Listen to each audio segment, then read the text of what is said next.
Shop, episode 106, Changing Lives Through Coffee, with Pamela Chng of Bettr Barista.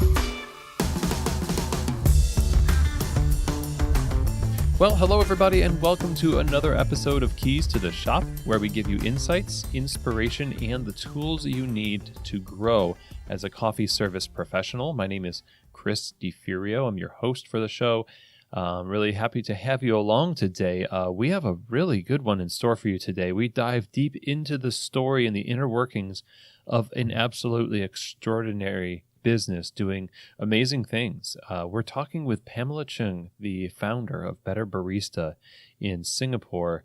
This is a company designed to make a difference and make a social impact through coffee. And I can't wait to share this interview with you today. I want to start by thanking our sponsors here at Keys to the Shop.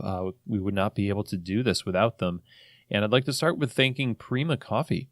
So Prima is a specialty coffee equipment supplier, and they're based out of Louisville, Kentucky. And from the beginning of their company, they've set out to make the best coffee brewing equipment available to the general public and professionals alike. Their focus is on curating the best equipment for every need that you can have. That goes from grinders to espresso machines, under-counter refrigeration, both large and small. They have what you need if you're looking for something for your shop and you're expanding your business and you need to outfit an entire shop. These are the guys that are going to help you out. They put a big emphasis on having the expertise to help their customers get the right gear to fit every situation. I've known them for a very long time. I've always loved working with them. I highly encourage you to go to prima-coffee.com. That's prima-coffee.com and find out how they can help you get the right gear for the situation that you're in. I know you're going to love working with them, and my thanks to Prima Coffee for their support of Keys to the Shop.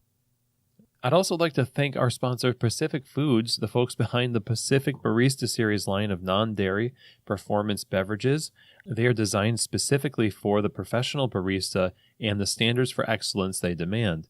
So whether it's almond, soy, coconut, or rice milk, or oat milk, their newest addition, its ability to take the heat from steaming, produce an unmatched silky texture, and keep the flavor balance focused on the coffee makes it a perfect choice for your cafe's menu. And Pacific has always been a huge supporter of the specialty coffee industry, and they demonstrate their passion for the community by listening to and serving the needs of real specialty coffee professionals. So please do go to pacificfoods.com. That's pacificfoods.com, and learn more about how the Barista Series line of non-dairy performance beverages can help elevate the non-dairy options in your business. Thank you so much, Pacific, for your support of Keys to the Shop. All right, so changing lives through coffee. I think we all want to make an impact in some way through the work that we do. And today's guest presents a stunning example of what is possible when you pursue that goal of making a difference with your business with intention, design, and great skill. We are talking with Bettr Barista founder Pamela Chng. Pamela has over 16 years of startup and business experience, and she is the founder of Bettr Barista Coffee Academy, a for-profit social business in Singapore that arms marginalized women and at-risk youth with skills and tools to make their lives better. The Bettr Barista Holistic Training Program adopts a whole-person approach that focuses on mental skills, emotional and physical development, and uses Singapore's flourishing specialty coffee industry as its starting point. Pamela was trained in Melbourne, Singapore, Italy, and the United States in various aspects of the coffee industry. She is a World Barista Championship certified sensory judge, World Coffee and Good Spirits sensory judge, licensed Q Arabica grader. She is a Specialty Coffee Association certifier and authorized trainer. And she started Bettr Barista with the hopes of using coffee as a tangible vehicle by which to holistically better the lives of women and at-risk youth and the less privileged in communities around the world. Prior to founding Bettr Barista, Pamela co-founded, ran, and grew a successful web consultancy called Digital Boomerang. As project director, she managed major projects and all key client relationships with government agencies. She is a sociologist by training and is very passionate about solving problems and is constantly excited about the possibilities that social businesses present to the betterment of business and society.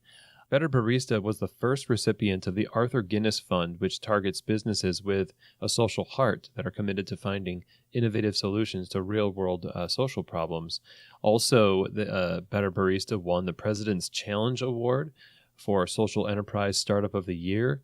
And for the last 3 years, Bettr Barista has been a Best for the World Community honoree, which recognizes the top 10% of companies globally that are using business as a force for good to create positive impact in the community.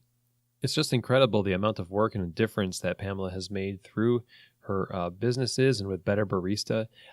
You can obviously tell that this is going to be a really substantive discussion on the subject of changing lives through coffee. You know, in today's conversation, we dive deep into the founding of this wonderful company, the vision, the challenges, and we hear about what it's like to engineer a company from the ground up for the social good and what we can do to take the first steps in doing the same thing where we are. Pamela has great advice, and I know you're going to really love hearing the story and behind the scenes of this company, Bettr Barista. So get ready to be inspired and change lives through coffee. Here now is my conversation with the founder of Bettr Barista, Pamela Chng. Well, hello, Pamela. Welcome to Keys to the Shop. I'm so excited to have you on the show. Hi, Chris. Thanks for having me. I've been following your work for a bit now. I mean, maybe about a year or so. I'm not really sure how I discovered Bettr Barista. We were talking earlier. I think it was maybe I saw something on Instagram. You spelled better with no E, and I was like, oh, that's really interesting. I wonder what that is. Bad spelling. That's what it is. Well, I'm super glad that I did get to discover your organization and all you do. It's just, as I went down the rabbit hole of just all the stuff that you're involved with and the huge impact you're making with your company, it really, I was like, man, I really need to get her on the show to talk about this. And here we are. So, yeah, thanks for having me. Yeah, it's excellent. Your professional background is not in coffee. What were you involved with professionally? What was your occupation prior to Bettr Barista? And how did that turn into more or less a coffee career and starting Bettr Barista? How did that all happen? Yeah, so, this is pretty much my second act. So I actually started in media and technology. So I was involved in internet companies at the beginning, in the media, and then pretty much went through the .com boom, and then very quickly the crash. Oh, no. And right after that, decided to start a web consultancy with one of my colleagues. So basically looking at that point in time, you know, it was what was that, 2002? So very early on, still, in terms of internet time, web time, and really just focusing on like usability, user experience, web content. So basically how to help people create better web experiences, right? So I was doing that for about 8 years or so. So that was really my first like business, learning all about that entrepreneurship journey and, you know, how to run a company, how to do all these things, right, in terms of building an organization. So coffee is, like I said, coffee is my second act. And really prior to starting Bettr Barista, I was just a huge consumer of coffee, as we all are. So I think coffee to me was really, I think the more I learned about it, the more obviously fascinating it became. And you know, the whole coffee rabbit hole. Yes, all too well.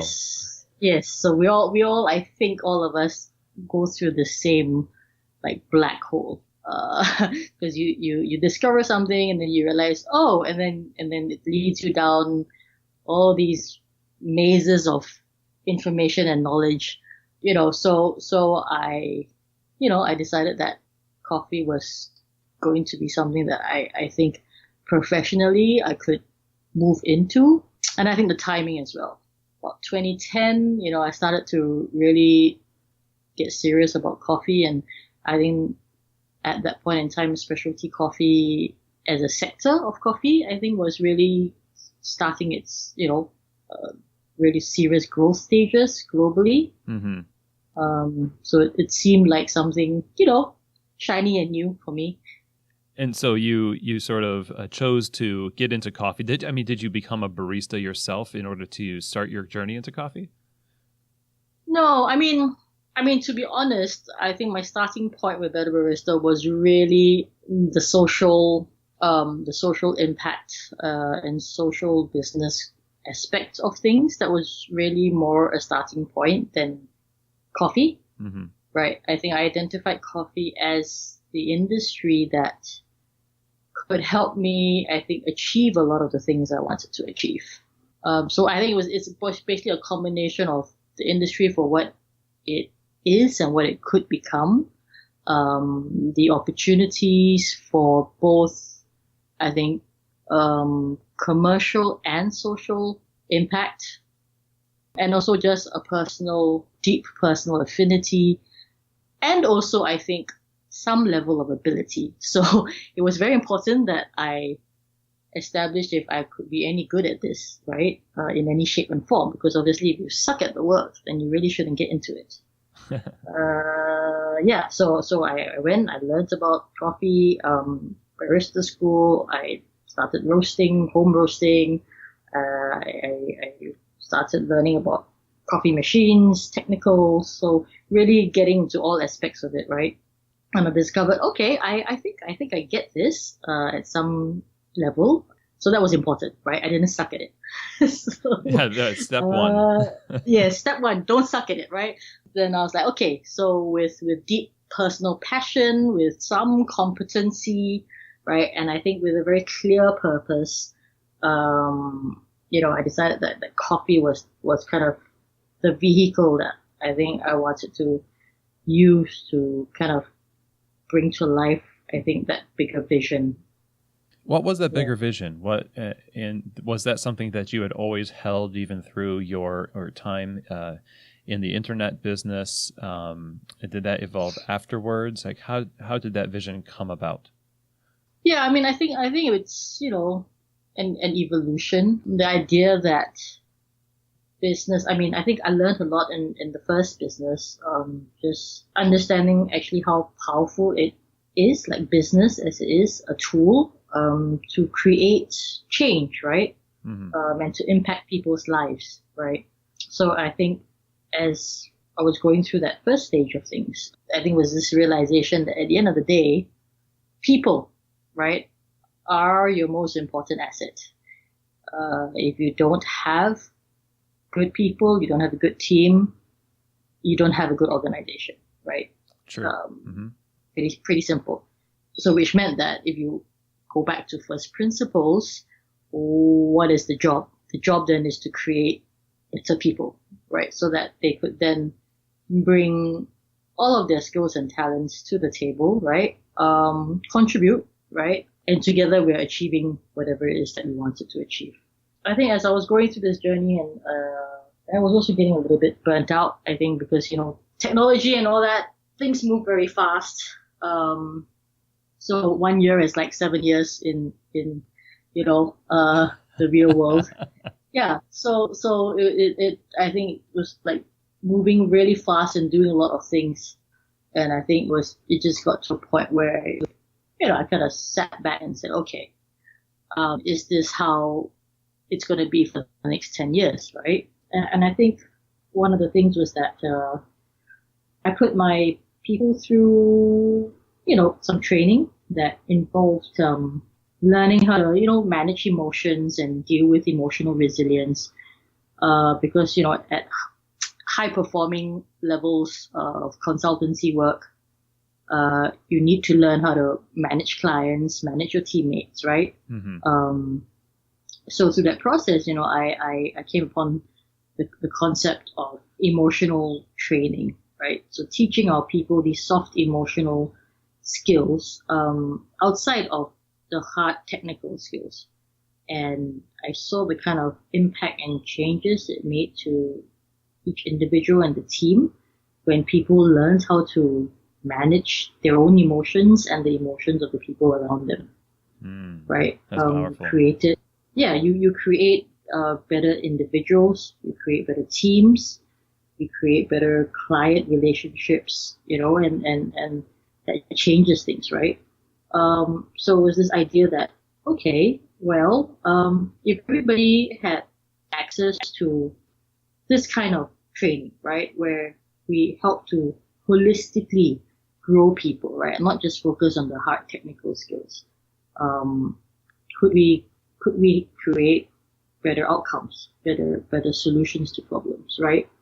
Better relationships. That's kind of brought me down the track of the idea of the social business, right? So I discovered Muhammad Yunus. I don't know if you know him, but he's basically the father of microloans, microcredit, right? Over 40 years ago, he started the Grameen Bank, microfinancing women in Bangladesh, right? And that was really the beginnings of the whole idea of a social business, where you create a business entity and an ecosystem where you create a financially sustainable system, but with a very clear social purpose to impact something, right? And to me, that really seemed to make sense, because if a business is created without a larger mission and purpose outside of just making lots of money, then it seemed a little bit, disconnected with the world. And this kind of also came off the back of the 2008 financial crisis, Yes. I think, right. So that was a huge crisis there. And, I think in moments of crisis is when there's an opportunity to look at the situation and go, how did we get here in the first place, right? There's obviously things that are broken. And if we don't attempt to ask the hard questions and try and fix what's broken, then we're gonna continue to break things, right? So to me, it just seemed like the nature of how we lived and worked, right, and created really needed to change and to transform. Capitalism as we knew it, and actually as we still know it, is deeply broken and deeply flawed, right? Because you have a very small number of winners and very large group of losers. And that is a very unequitable system. So to me, I just felt like businesses in general just needed to really step up and kind of change the way things were being done. And because, I knew that I'm a lousy employee, so I'm probably going to be running businesses or starting businesses on my own. So I figured, okay, if I was going to start another business, what would this look like, right? And to me, the idea of a social business that had a very clear impact mission at the core of everything that we did was very important, because to me, this is the future of business. That's why I think looking at the coffee industry, it presented so many opportunities to bring to life all these, these ideals, right? Because the unique thing about the coffee industry is that it's so global, right? Everybody in the world, we know coffee, we engage with coffee in some shape or form. So everybody knows what coffee is about, right? And it's global, but yet the community is actually very connected and in a way,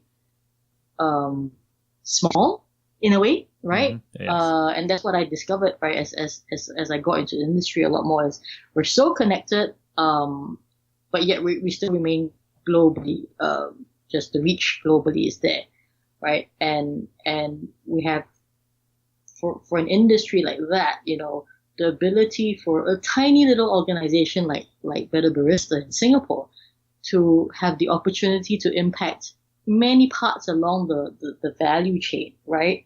It just seemed like this is the perfect way to do it, because we can put our money where our mouth is, right? And we can say we want to do ABC, and we have the the opportunity to do that, right down to whether it's connecting with our friends at origin, right, and all the way through to conversations with our customers at the coffee bar. And I think there are very few industries around the world where you can connect up and down that value chain so seamlessly. Yeah, it's getting even more connected as technology, shortens the gap between people across oceans. Here we are, it's late at night for you. It's early-ish in the morning for me. Kentucky to Singapore, we're having a conversation about coffee. Yeah. It's definitely what a time to be alive. Yeah. So I think coffee just represented just so much potential, and I actually think that. And inherently already, people in coffee, they're so passionate about whatever aspect of coffee they're in, right? And we know that coffee is not exactly the first industry you're going to go in if you want to try and become a rich billionaire, right? So the people who choose coffee, right, as a career or as an industry to be in, a lot of them deeply love and are passionate about this, right? So, I kind of feel like the specialty coffee industry, coffee in general, actually, I feel like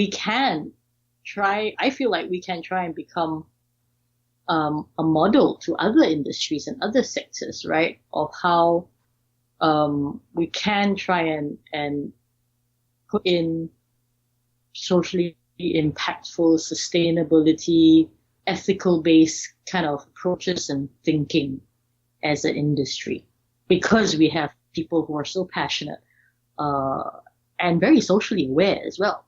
Yeah. So that's why I thought it was a good industry to get into, and I think I feel like 7-8 years down the road, there is still a lot of stuff that we can do as an industry. I mean, you've already made such a huge impact with what you do, and you've chosen to work with marginalized women and at-risk youth. And can you just elaborate on that decision and how that looks, practically speaking, when it comes to what you do at Bettr Barista?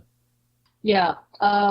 So I think we started at the core with a social program called the Bettr Holistic Program. And what we do is we work with two main groups, marginalized women, and these are women that usually all come from low-income families, single mothers, teenage mothers, abused women, women with spouses in prison, and then the other group, youth at risk. So these are school dropouts, anywhere from 15 to their early 20s, fallen through the system. Many of them have gotten in trouble in some shape and form. So I think we decided that these two groups, we were going to work with them to give them this holistic set of skills, right, that included mental, emotional, and physical aspects. So very briefly, the mental aspects is basically the coffee skills, right? We wanted to make sure that everybody had work-ready skills so that they could start get jobs in the coffee industry and start to become economically and financially independent, right? Because that's very important to start creating confidence and esteem and self-worth. And then second is the emotional training. So this one, we work with a clinical psychologist, and we give them a structured emotional resilience training program, based actually on rational emotive behavioral therapy, which is a subset of cognitive behavioral therapy. Those of you who know psychology will be familiar with this. And then the third component is we do physical training. So we do yoga, self-defense training, outrigger canoeing. The whole idea is healthy body is a healthy mind, right? And being in the F&B industry, it does get, on your feet all day, working at the bar, it is quite physically demanding as well, so it's important to have healthy physical skills, right? So we do this through formal study at the beginning, and then it goes into an internship. And then for those that survive the internship, it goes into full-time work. And for those that survive the full-time work, they graduate, right? For those that survive. Yeah, because I mean, a lot of individuals that we work with, they have challenges, right? In whatever shape and form. And these challenges often prevent them from even just staying in the job, right? Much less succeeding, right? So it's really about changing minds and behaviors and habits, to get them to stay in jobs and to thrive in jobs, you know. And it's not hard to teach somebody technical skills like coffee making, right? It's not rocket science. The real work really is in teaching them the skills of resilience and how they can help themselves overcome whatever life challenges that they may have. Because if they learn how to do that, then anything throws at them, they can handle, right? And that is from a simple thing of dealing with, you know, a nasty customer at the bar, right? All the way to much bigger things like, you know, whether it's family issues or, you know, I don't know, whatever life throws at you, right? So really it's using coffee as that platform to kickstart changes in each of these individuals. So we created an entire coffee business around this so that we can provide that pathway from start to end, right? So we started with an academy, right? And then we have a coffee roastery, and then we've got mobile events, and then we've got now retail outlets, right? So essentially, for somebody who goes all along the way, they start in the academy learning, right? And then they're interning and all that, and then eventually a destination is, you know, for many of them, it's the retail outlets, right? And then for those who may not be ready or suitable for front end kind of customer work, they can work in the roastery, they can work in, you know, the technical team for repairs, right? So it's literally looking at all the different opportunities that exist just within the coffee industry and saying, okay, this individual could go into this aspect of the work, right? Because it fits their strengths and who they are or their circumstances, right? So barista training is that starting point, but there are many different areas they can go. And I think graduates that we've put through the program are proof that they can go many different places. So yet it seems like, you know, you obviously have high standards with what you do and the coffee quality that you produce and what you expect from people that are baristas and are serving customers. So you have to hold people accountable to those high standards, but at the same time, you're needing to work with empathy and aware of their background and hardships. And so it might be, it seems like to me at least, that it would be hard to strike the balance between, you know, giving somebody grace in the moment and holding them accountable to those standards. And it, you know, for me, it might be like, want to give people more grace than might be helpful. Yeah, you're right. I mean, it is actually really one of the more challenging things that I think as an organization, we have to deal with, right? Because exactly that. How do you demand excellence from somebody, right? But in a kind, empathetic, compassionate way. Because a lot of times to get to excellence, you need to push people, right? Beyond their comfort zone. So if you're not experiencing pain, you're not growing, right? So how do you kind of walk that tightrope of making sure that there's a little bit of pain so that there's growth, right? Upwards, but not that it has negative consequences, right? So I think there isn't an exact formula for that. I think it's really more just approach and a mindset, and I think it's something that, you know, we have to kind of do with every staff member, you know, that we have, especially those who don't necessarily come from those backgrounds, right? Just full-time staff that we hire like anybody else, right? So I can say that the culture that we have is unique and very different, and it's really to kind of teach people, show people how, you know, you can be tough and give tough love in a way, right? And yet you don't have to be nasty, right? Negative about it. That's a skill to learn, actually, you know. How do you say to go, you know, we believe that you can do this. We trust in your ability, and that it's okay to make mistakes and it's okay to fail, as long as we know that you're trying and you're doing your best and you don't repeat mistakes again, right? And to do that in a non-personal way, right? You're always focusing on the action and the behavior rather than the individual and the person. Yeah, so it is a delicate balance, and I think it is something that makes us unique. So a lot of people who come in from other jobs, right, they have a little bit of a shock as they try and get used to how we do things. But once they do it, then they realize that, you know, wow, why did we just do it before? No, they must appreciate being held accountable for something and getting to create something of real high quality. Yeah, because, you know, especially if you're from a marginalized situation before, right?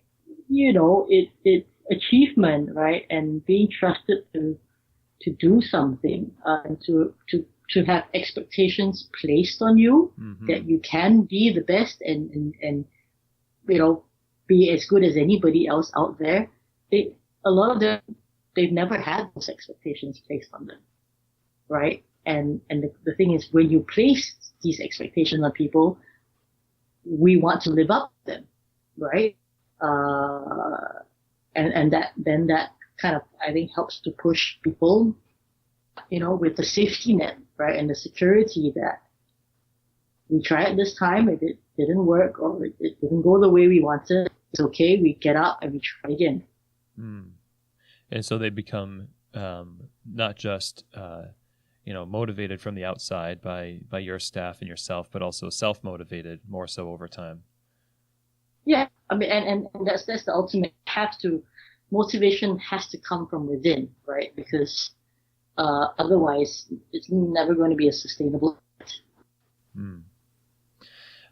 What are some of the most exciting results that you've seen from this work with people going through the program?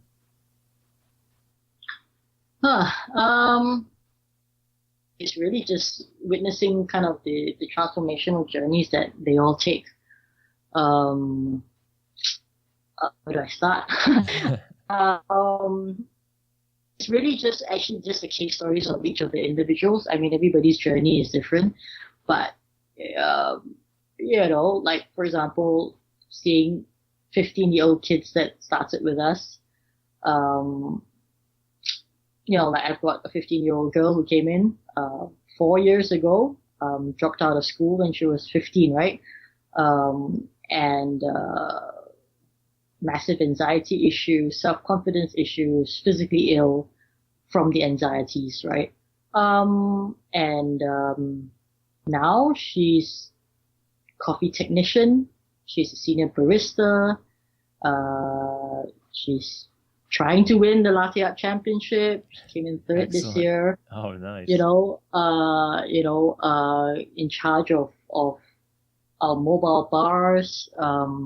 So that's one. And then I've got others who now been able to afford to buy their own home for their kids.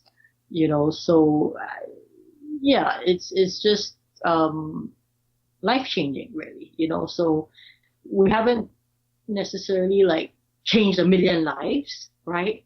But those that we have, I think they have been deeply transformational. Wow, that's got to be so gratifying and motivating to just expand the work. Yeah, I mean, I think that's kind of what keeps all of us going, because the work is very hard. But yeah, to see that there is some there is tangible results in, I guess, the investment of emotional energy.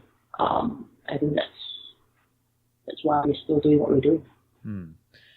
So in this organization, your staff are obviously the key components to being able to, help these youth and young women who come through the program and achieve these great results. So they have to be of a pretty high caliber, your staff do. What kind of qualities and skills do you look for in people who come on to help with Bettr Barista, to help lead in the organization? Yeah, I mean, I think obviously the technical competency. So whether as trainer or as barista or as roaster, right, or sensory specialist, that requirement to be really good technically, right, is obviously there. So that's a given, right? A lot of them, they start their coffee careers with us quite early on in their careers, right? But we invest a tremendous amount in training and education.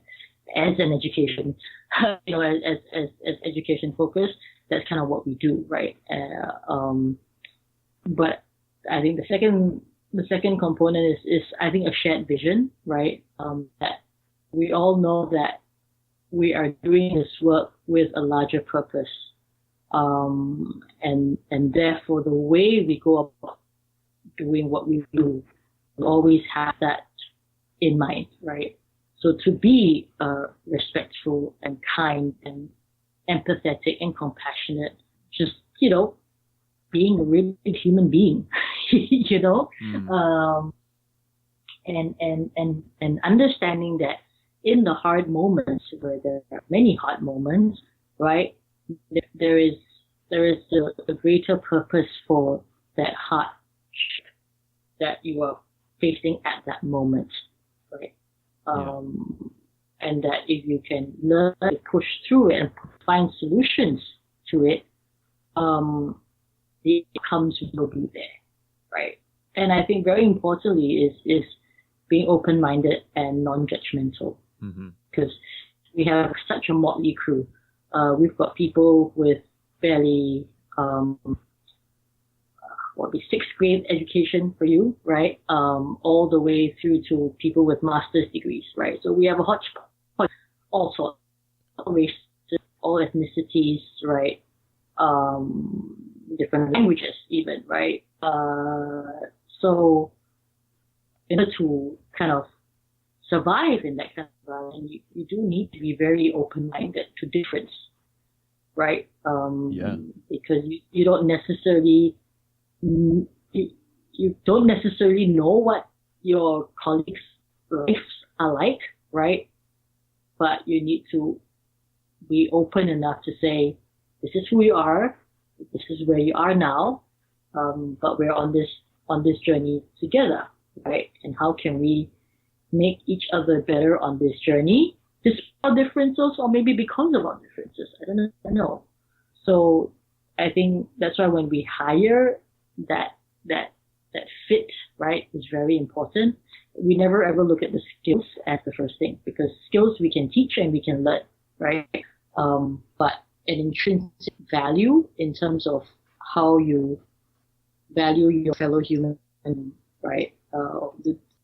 Just basically valuing each other's differences, right? And understanding that as different as we all are, we're all bound by some common purpose and meaning.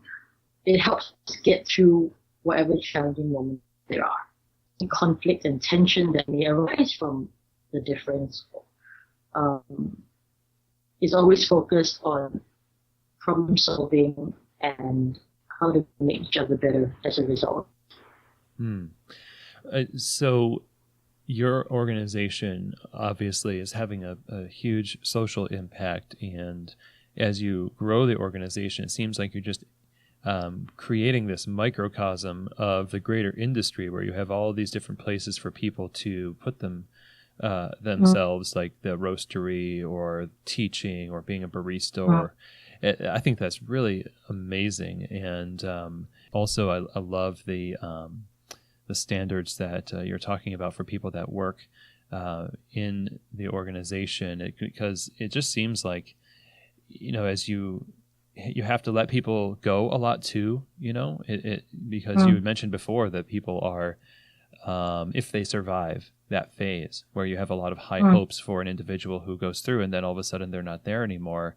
I mean, it's got to be emotionally taxing. So that resilience has to be, super intact.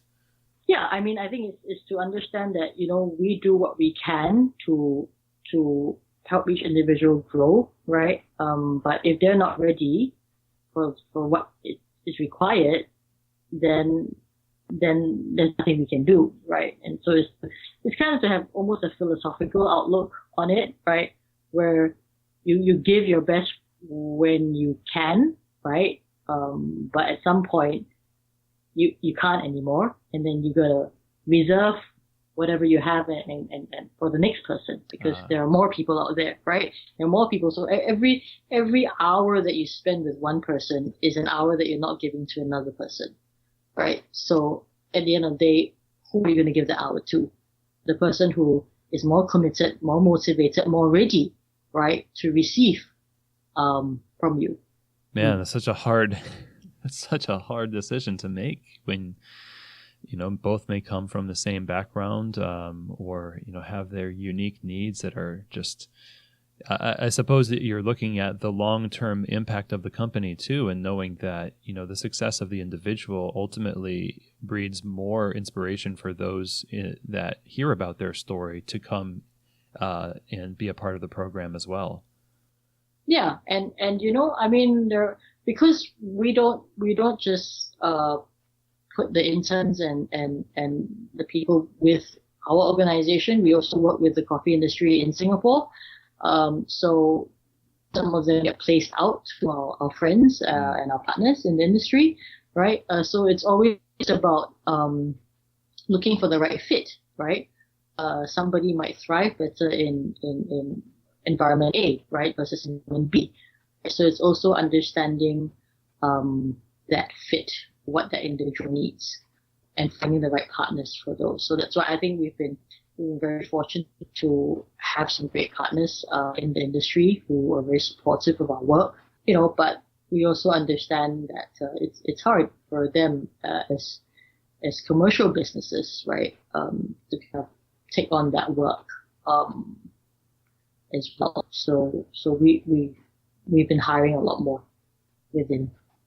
So I want to ask a question about that too, because you've spoken about the vast network of your partners and organizations that are teaming up with you to just widen the impact of the organization. And you just mentioned that they're businesses and they can't necessarily take on as much.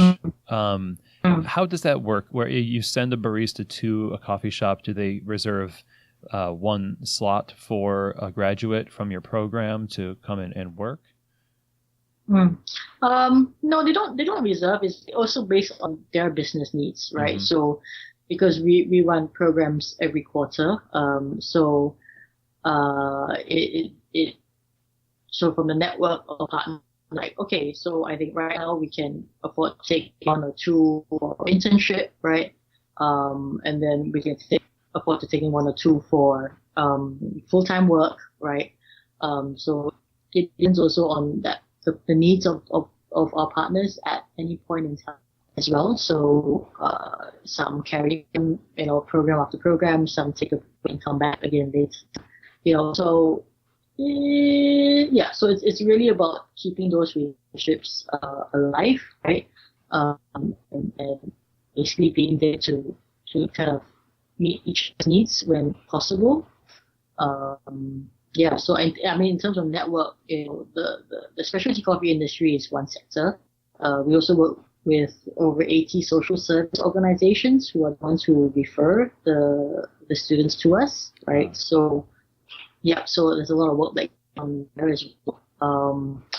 And we also work a lot with corporate companies, right? To kind of who support us as clients or as partners in other ways, right? So this world is not ours alone. It really involves a lot of collaboration at many different levels. To get things done, because we're so small, right? There's only so much you can do as a solo entity, right? But when you connect everybody together, we're able to do a lot more, a lot quicker. That is such an interesting thing, because my impression of Bettr Barista was giant. In fact, and it's a testimony to your network and your community, and the quality of the work that you do. When you place baristas in a coffee shop, for instance, do you offer the staff of that coffee shop training about the individuals? I know this is probably just a privacy thing, but do you say, well, here are some things that you should be ready for when taking on somebody who's gone through this program? Yeah, well, I mean, I think we do make their partners aware of the background and the challenges, so that they can be prepared and learn how to deal with them. Do we do any formal training? No, not yet, because we just don't have the resources to do that. But yeah, I think it's a need that we've identified, and it's something that we're actively working on, because it does require a mindset shift from employers, right? We find that there are a lot of people who say, yeah, we want to work with, ex-offenders or the homeless, or, whichever marginalized group, right? Don't realize the kind of work that they have to put in as an organization to be truly inclusive, right? To be able to accommodate the challenges of the individuals that they're trying to help. So it's not just a one-way street. I think when we have conversations with employers, it's also, are you sure you're ready to do this? Because the commitment that we require, for you to say you really want to help this person out, it is a commitment, and it's going to require your staff and your organization and your work processes to adapt and change. Well, it's perfect that we're talking about this now, because I really wanted to know, because as we discuss this, surely there are people who are being inspired, and anybody who listens to your talks and is familiar with what you do is going to feel inspired and maybe want to do the same thing, do what they can in their own communities. So I wonder, practically speaking, what are some steps that we could take on and do or need to do to turn our inspiration into action in our own communities? Well, I mean, specifically, say for coffee people, I mean, just to be specific, so it's a bit simpler. Sure. Let's say you want to be more inclusive in your hiring, right? And you want to be able to hire, say, like, okay, simple example, say single mothers, for example, right? So single mothers, obviously, they don't have the kind of support network and structures that will enable them to leave a child to somebody else, right? They're a lot of times they're the sole caregiver, right? So when the child gets sick and all that, or they have to sometimes not show up for work or not be around, right? So it's really to build in. So first of all, is to be aware that those are the issues, and it's not through the fault of the individual, right? And then to say, okay, so how can we structure our schedules and the way we work around situations like that, right? Or for example, trying to work with somebody with a mental health issue, right? To be aware of what potentially that issue is about, right? To be mindful and say, okay, so potentially this action or these words could be triggers, right? And how do you, as a team, learn, right? Kind of the techniques to deal with this particular mental health illness or mental illness that a person has, right? So it's really about being very aware of what you as an organization, as a team can do, right? Realistically can do, right? And then take the active effort to really intentionally kind of make kind of changes that are required to accommodate whoever you're trying to work with. Right? So again, it's to say, not to say, oh, I want to help, right? And I'm going to go in, but then to not be prepared at all and not to be realistic about what you can do. You've got to change your system. You've got to, build in the flexibility that's necessary. Yeah. Correct. Right. So if you know that, okay, potentially this system might only be able to half day, then how do you change the way you work as a team? Whether, you have 2 shifts or you have buddies or whatever. I don't know. Right? It's all different, right? But it's to take a real interest in saying there is a problem here. How can we be creative about the solutions, right? Because it takes 2 hands to clap. So yes, yeah. So if you say you want to reach your hand out and help somebody out, then you gotta be ready, right, to hold it out, and to have that hand that's strong enough to say I can take the weight of what you're going to put on me. It would be more damaging to just reach out and fail for lack of due diligence. Correct, right? You say you're ready, but actually you're not. And then it doesn't work out and it becomes a negative experience for everybody, right? And that happens a lot, right? People will try and say, oh, I'm going to work with ex-offenders, right?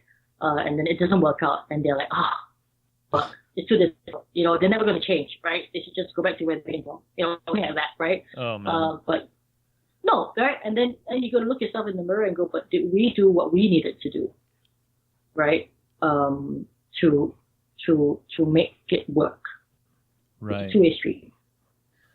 Wow. Well, I mean, being able to count the cost and change that, I imagine you've really got to be sure that you really want to do it in the first place, that you're not just doing it to posture yourself and strengthen your brand, to say, well, we're impacting social dynamics and that's just going to make our portfolio better, but it's a genuine it's a genuine concern of yours and vision and mission, and not just something you're posturing. Yeah, I mean, there is posturing that exists. We all know that. So really, it's I think for us as well, it's to kind of see who is truly genuine and authentic in what they say they want to do, and we have to work with those who are willing to put in the work to do that.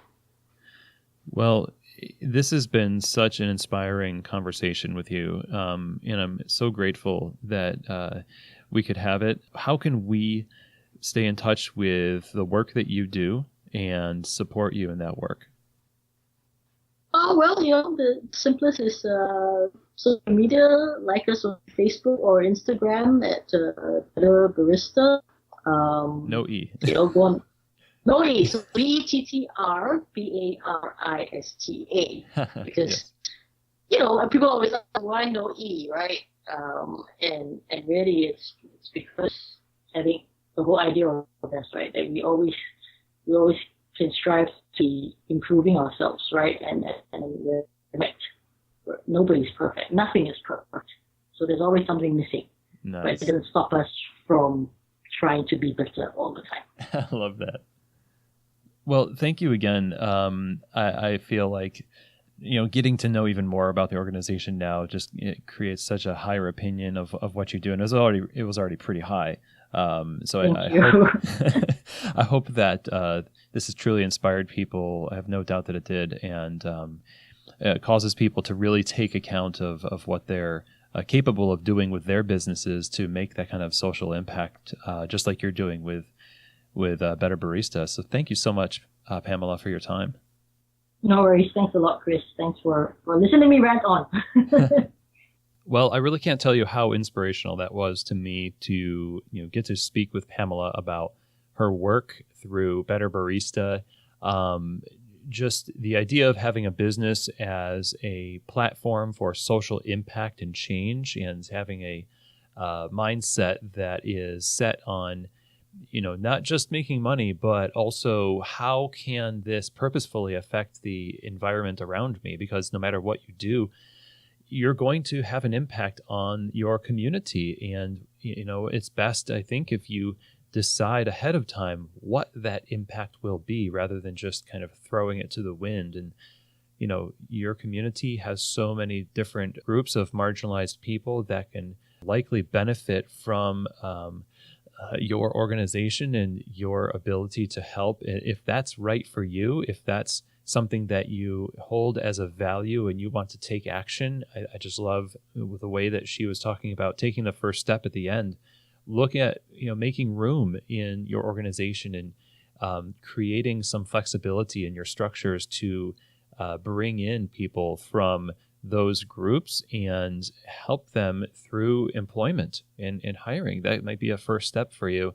You might even decide that you want to go down the route of Bettr Barista and create more formal programs. I definitely encourage you to go and check out Bettr Barista online and learn from their example. Pamela has many interviews on YouTube as well. You can find, just search Bettr Barista. That's better with no E.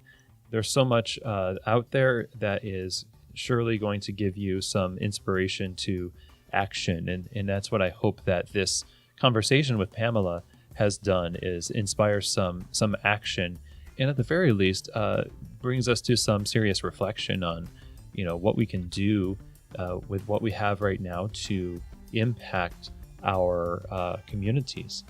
So my thanks to Pamela for being on the show and setting such a great example and discussing their work at Bettr Barista. I really appreciate all you do, Pamela, and excited to see how Bettr Barista grows. So thank you. Now, if you want the show notes for this episode, you can go to keystotheshop.com. On the website, you will see a sidebar that has a place for your email address. And when you put your email address in there, what will happen is you'll be on the list to receive the show notes for each episode to your inbox. Now, the show notes have the main takeaways and bullet points from each episode, conversation or solo episode. And that's really useful because you might be in a position of not being able to take notes on what's discussed. And if you want to walk away with some tangible goals and insights, this is a really great resource. We also link to the resources mentioned in the conversation. Also, if you have not, but you feel so inclined, I would really appreciate it if you rate this show on iTunes, Keys to the Shop. And if you love what we do here at the podcast, if you would share this with a friend who wants to develop themselves professionally in the coffee world, in retail coffee, then that would be amazing. Thank you so much for that. I trust that this was helpful for you. And again, I highly encourage you to check out Bettr Barista. Follow them on Instagram, like them on Facebook, and just be inspired by the work that Pamela and her team are doing to make social impact. And have an awesome week. And I hope, as always, that this episode has truly given you keys to the shop.